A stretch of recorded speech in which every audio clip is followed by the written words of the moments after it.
I'm First Lieutenant Junior Hibulingo, Team Leader of SF Team 2101 Combat Dive Team ng 21st Special Forces Company Riverine. Nag-graduate ako ng Bachelor of Science in Marine Transportation sa University of Cebu, Maritime Education and Training Center. Member po ako ng OCC Class 50 Emancipator 2018. Lumaki ako na adventurous na pagkabata, mahilig sa adventure at gustong tumulong sa ating mga kababayan.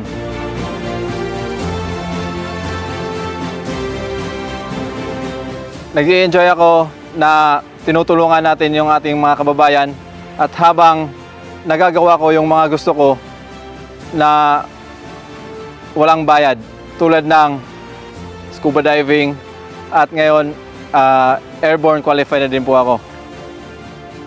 Nagagawa ko lahat yung gusto ko habang nagsiservisyo sa ating bayan. So nag-join ako sa Army, yung ibang tao nagsasabi na wala akong patutunguhan dito. Pero na-prove ko sila na hindi. Kasi nung nag-join ako, nagkaroon ng maraming career advancement opportunities na dumating sa akin.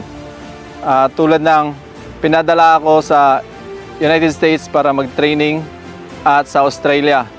So para sa akin, napakalaking career advancement yon na makakatulong para sa pagserbisyo sa bayan. Yung experience ko sa pagiging seaman ko dati, gamit ko yung aking kurso na Marine Transportation dito sa aming unit.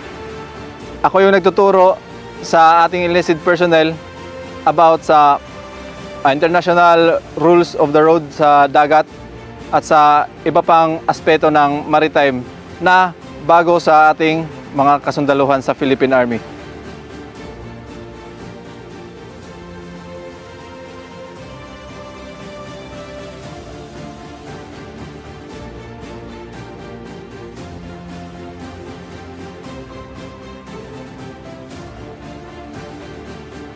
Para sa lahat ng mga kabataan na naghahanap ng adventure at gustong magsilbi sa bayan, hinihikayat ko kayo na sumali sa Philippine Army, mag-apply, at ito na yung chance nyo para matupad yung pangarap nyo at magampanan yung tungkulin na maglingkod sa ating inang bayan.